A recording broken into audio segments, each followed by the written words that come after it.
Olá, eu sou o professor Edson Pires, professor de arte, e esse é o nosso canal Ponto Artes. E hoje nós vamos conhecer as diferenças e similaridades artísticas entre o Egito e a Grécia. Mas antes, inscreva-se no nosso canal, deixe o seu like e compartilhe esse vídeo. Vamos começar pela pintura egípcia e pintura grega.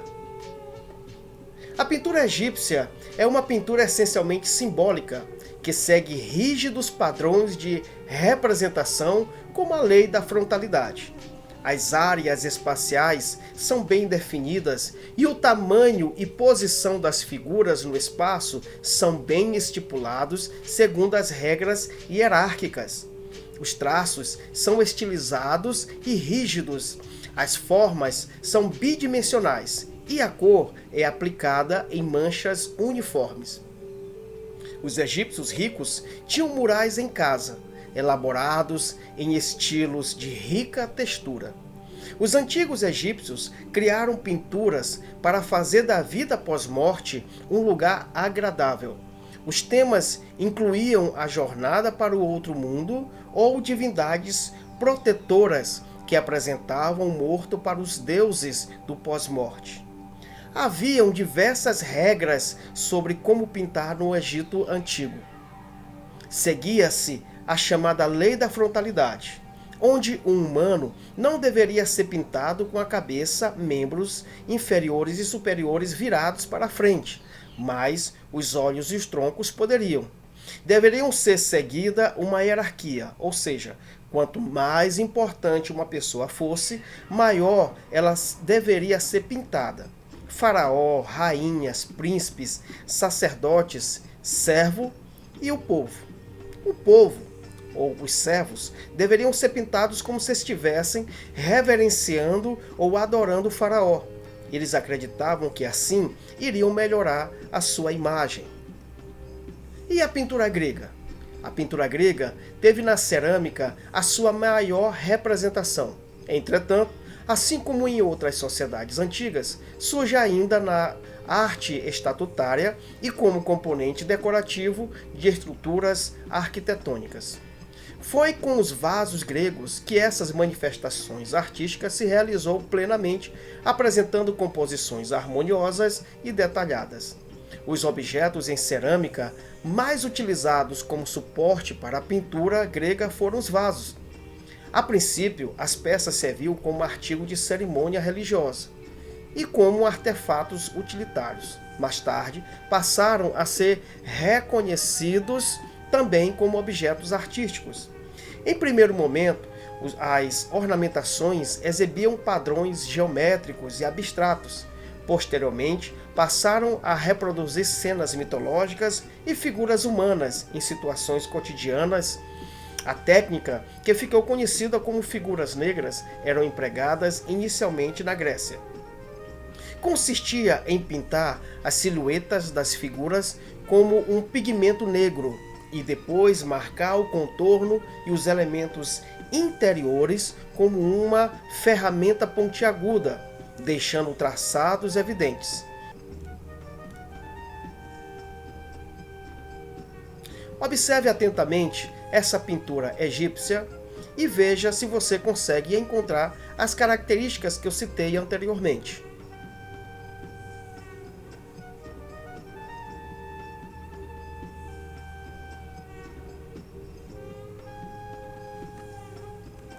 Agora, observe bem esse vaso grego e identifique da mesma forma as características que já foram citadas.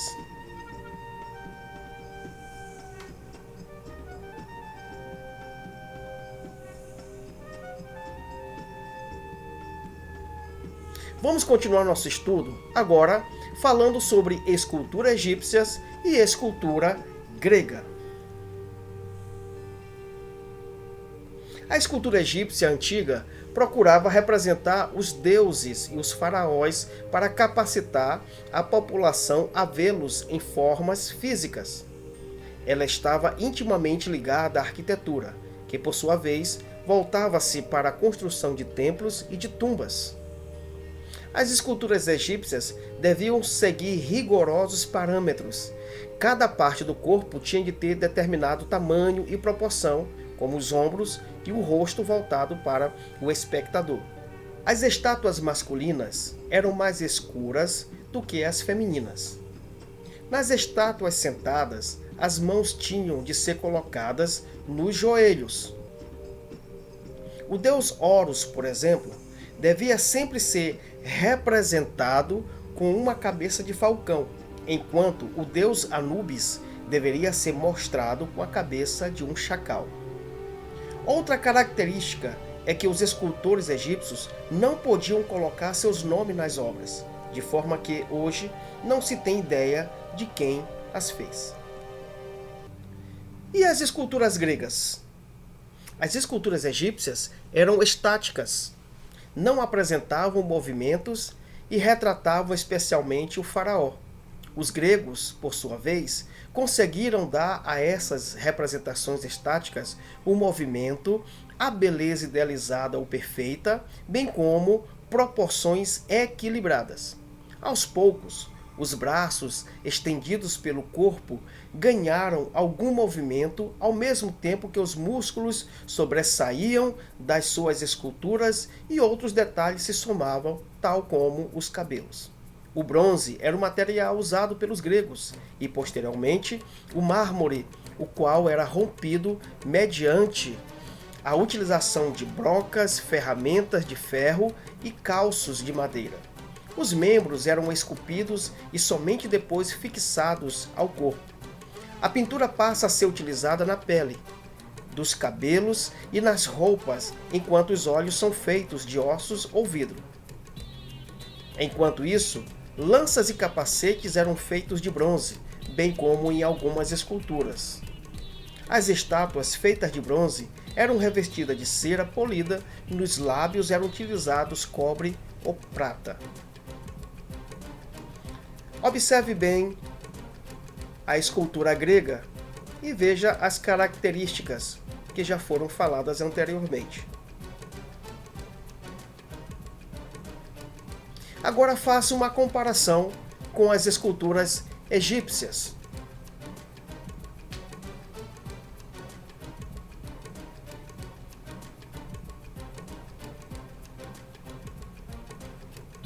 Observem bastante os detalhes e a evolução das esculturas egípcias para as esculturas gregas.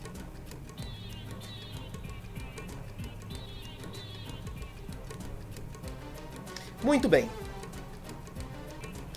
Vamos agora falar sobre a arquitetura egípcia e a arquitetura grega. A arquitetura do Egito Antigo é a arquitetura de uma das civilizações mais influentes ao longo da história. Desenvolveu uma vasta gama de estruturas diversas e grandes monumentos arquitetônicos ao longo do Nilo, incluindo pirâmides e templos, no período entre 4000 até 30 a.C. Os egípcios demonstram nas suas manifestações artísticas uma profunda religiosidade, dando um caráter monumental aos templos e às construções mortuárias, notabilizando-se entre elas as pirâmides construídas de pedra, quando todas as comunidades ao longo do rio Nilo são unificadas em um único império, cerca de 3200 a.C. A primeira pirâmide foi construída pelo arquiteto Imhotep, como a tumba de José, fundador da terceira dinastia em Saqqara. A chamada pirâmide de degraus não passa, na realidade, de uma construção construída de túmulos primitivos, mastarbas, cuja forma se assemelhavam a um tronco de pirâmides, que continuaram a ser construídas para tumbas de nobres e outros grandes funcionários do Estado. As pirâmides mais conhecidas são a de Quéops, Quefren e Miquerinos, da quarta dinastia, já com a forma geométrica que conhecemos. Essas são consideradas como uma das 7 maravilhas do mundo antigo. E a arquitetura grega? A arquitetura grega se desenvolveu a partir do século 8 a.C., sendo inspirada nos estilos jônicos, dórico e coríntio. Nas grandes construções gregas, os materiais mais utilizados eram as pedras, mármores, madeira e calcário. Naquele tempo, as estruturas já contavam com uma grande engenharia, simetria e o uso de cálculos e proporções matemáticas. Na arquitetura grega, destacam-se os templos, geralmente locais onde se realizavam diversas celebrações, como acontecimentos civis, eventos esportivos, etc. E também os cultos aos deuses, da qual se destaca a Acrópole e o Partenon de Atenas, na capital grega. Para os gregos, os deuses habitavam os templos. Além dos templos gregos, praças e teatros também foram construídos. Observem bem a construção do Egito, que são as pirâmides. E aqui nós temos um templo grego.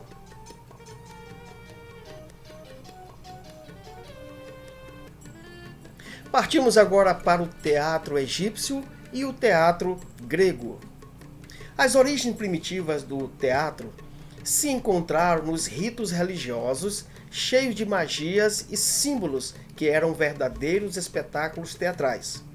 No Egito, surgiram as primeiras manifestações cênicas como parte de rituais e práticas religiosas que continham elementos teatrais como a dança e as representações cênicas destinadas a acalmar ou agradar os deuses e deles obter favorecimentos para a sobrevivência, como a fertilidade da terra, sucessos nas batalhas e etc. Quanto ao teatro grego, o teatro na antiguidade foi uma das formas mais ricas de arte. Originou-se nas festas que saudavam o deus Dionísio e incluíam espetáculos de mímica, dança, música e a recitação de poesias.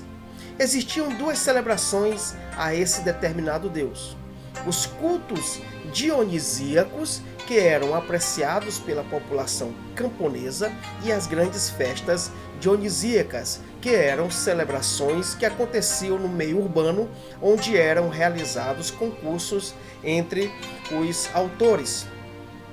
Em relação às peças em si, originalmente eram encenadas exclusivamente por atores masculinos que usavam máscara de linhos enrijecidos e representavam também personagens femininos. Os teatros gregos foram construídos nas encostas das montanhas. Aqui nós temos uma pintura representativa de uma encenação teatral do Egito. E esta outra figura é o teatro grego, que foi construído na encosta de uma montanha. E nos tempos de hoje, será que a arte do Egito e a arte grega ainda influenciam os artistas de hoje? Observe bem essas duas figuras. O que vocês encontram nelas que foram inspiradas tanto no Egito quanto na arte grega?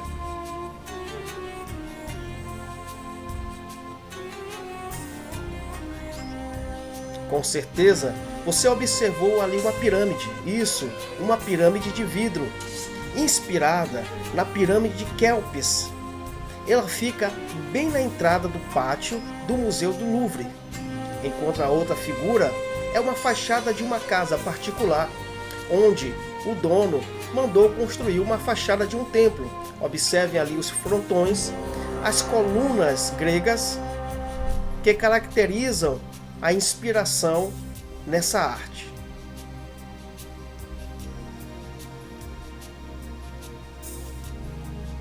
Nós temos também a dança. Observe bem. Aqui são duas companhias contemporâneas que se inspiram na arte egípcia e na arte grega.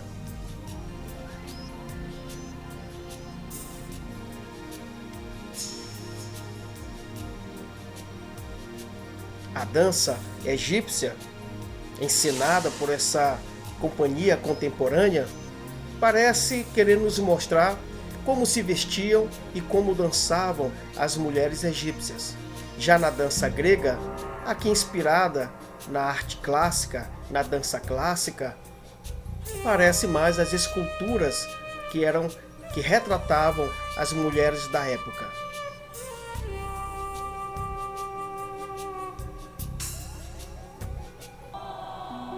E chegamos ao final da nossa aula sobre as diferenças e similaridades entre a arte egípcia e a arte grega. Espero que vocês tenham gostado e até a próxima aula.